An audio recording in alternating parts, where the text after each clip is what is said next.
Halo sobat, selamat datang di Kulik-Kulik Yuk Channel. Di sini saya akan memberikan informasi tentang pekerjaan di tahun 2030 nanti. Simak videonya baik-baik buat persiapan di tahun yang akan mendatang.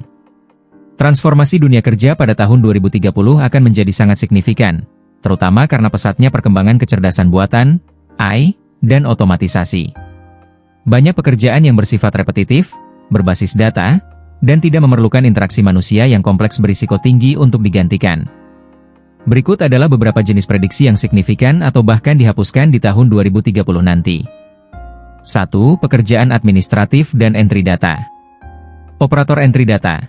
Tugas memasukkan data manual akan sepenuhnya diambil alih oleh sistem otomatisasi dan AI yang jauh lebih cepat, akurat, dan efisien.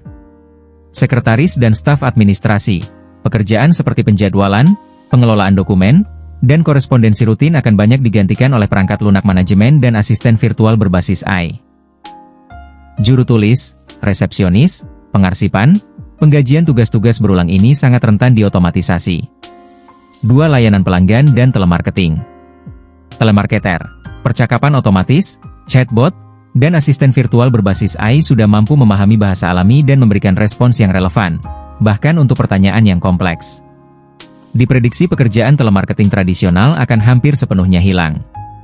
Petugas layanan pelanggan, customer service meskipun sentuhan manusia tetap penting untuk keluhan yang rumit dan membangun kepercayaan, banyak interaksi pelanggan yang sederhana akan ditangani oleh chatbot dan AI suara.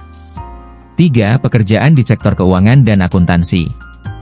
Analis keuangan pemula, AI memiliki keunggulan dalam memproses data besar dan menghasilkan wawasan dengan kecepatan yang jauh lebih tinggi. Tugas analitik rutin yang biasa dilakukan analis keuangan pemula akan banyak digantikan. Akuntan, tugas rutin. Pekerjaan akuntansi yang bersifat repetitif dan berbasis aturan, seperti pembukuan dan audit dasar, rentan diotomatisasi oleh AI. 4. Pekerjaan di sektor transportasi. Pengemudi, sopir truk, taksi, kurir dengan kemajuan pesat kendaraan otonom, self-driving cars, peran pengemudi akan sangat terancam. Kendaraan ini dapat beroperasi 24/7 tanpa kelelahan. Petugas tol, sistem pembayaran otomatis dan e-tol sudah menggantikan peran petugas tol. 5. Pekerjaan retail dan logistik. Kasir dan loket, sistem self-checkout, pembayaran digital, QR code, NFC, dan toko tanpa kasir akan mengurangi kebutuhan akan kasir manusia. Pekerja pabrik dan manufaktur, robot industri sudah lama digunakan untuk tugas-tugas repetitif seperti merakit, pengepakan, dan pengelasan, dan penggunaannya akan semakin meluas. Petugas pos dan pengantar surat, pengiriman surat dan paket tradisional akan berkurang seiring dengan peningkatan komunikasi digital dan layanan pengiriman otomatis, drone, robot. 6. Pekerjaan kreatif, tugas rutin. Desainer grafis, tugas sederhana meskipun kreativitas masih sangat diperlukan. Kemajuan teknologi desain berbasis AI dan ketersediaan template yang mudah diakses dapat mengurangi kebutuhan akan desainer profesional untuk tugas-tugas standar. Penulis konten jurnalis, tugas dasar AI generatif mampu menghasilkan artikel atau laporan berita secara otomatis dengan cepat dan akurat untuk topik-topik tertentu. Penting untuk diingat bahwa penggantian ini tidak selalu berarti hilang sepenuhnya, melainkan transformasi peran. Pekerjaan yang akan bertahan dan berkembang adalah yang membutuhkan keterampilan manusiawi yang unik, seperti kreativitas, pemikiran kritis, empati, kecerdasan emosional, pengambilan keputusan kompleks, dan kemampuan beradaptasi. Di sisi lain, meskipun 92 juta pekerjaan diperkirakan akan hilang, World Economic Forum, WEF, memprediksi akan ada sekitar 170 juta lapangan pekerjaan baru yang terbuka, terutama di bidang teknologi, energi hijau, dan layanan kesehatan.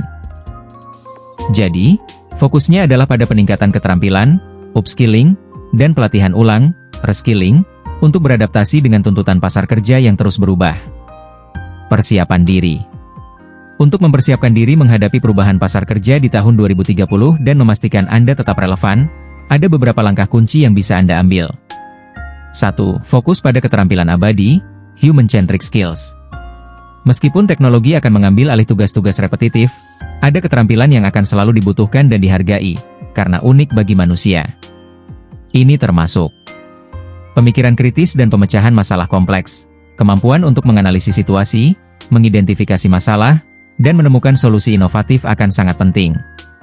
Kreativitas dan inovasi, kemampuan untuk menghasilkan ide-ide baru, berpikir di luar kotak, dan menemukan cara-cara baru dalam melakukan sesuatu. Kecerdasan emosional. Memahami dan mengelola emosi Anda sendiri serta berempati terhadap orang lain akan menjadi kunci dalam kolaborasi tim dan kepemimpinan. Komunikasi dan kolaborasi.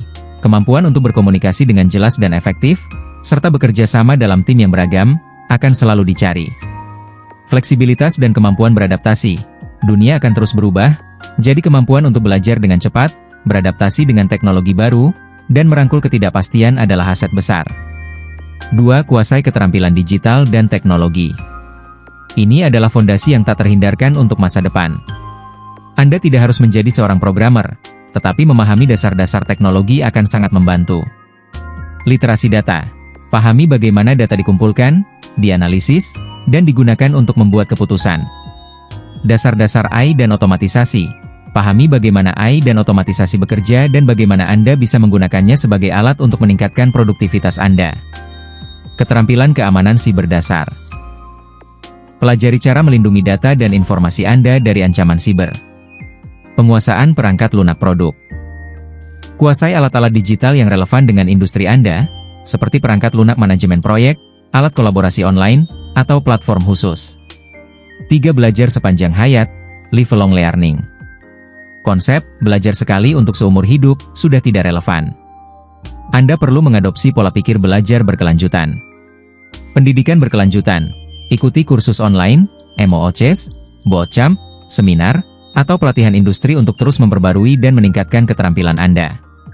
Platform seperti Coursera, edX, atau LinkedIn Learning menawarkan banyak pilihan. Pembacaan aktif.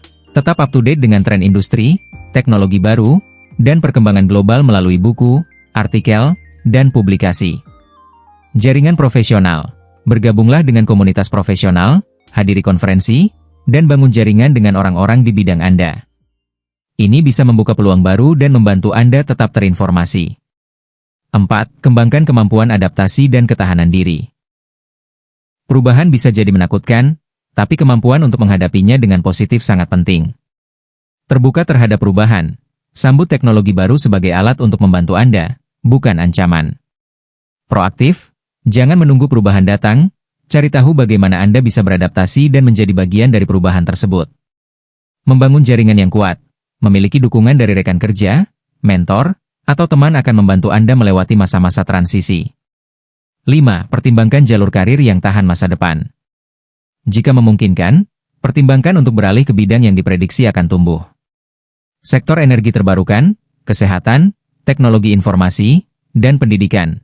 Ini adalah sektor-sektor yang diperkirakan akan menciptakan banyak pekerjaan baru. Peran yang membutuhkan interaksi manusia intens, pekerjaan di bidang konseling, perawatan lansia, atau pendidikan personal akan tetap sangat dibutuhkan. Dengan fokus pada pengembangan keterampilan yang tepat dan pola pikir yang adaptif, Anda tidak hanya akan bertahan tetapi juga bisa berkembang di pasar kerja masa depan. Gimana sobat? Apakah Anda masih stuck di zona yang sama dari tahun sebelumnya dan tidak mau belajar berkembang?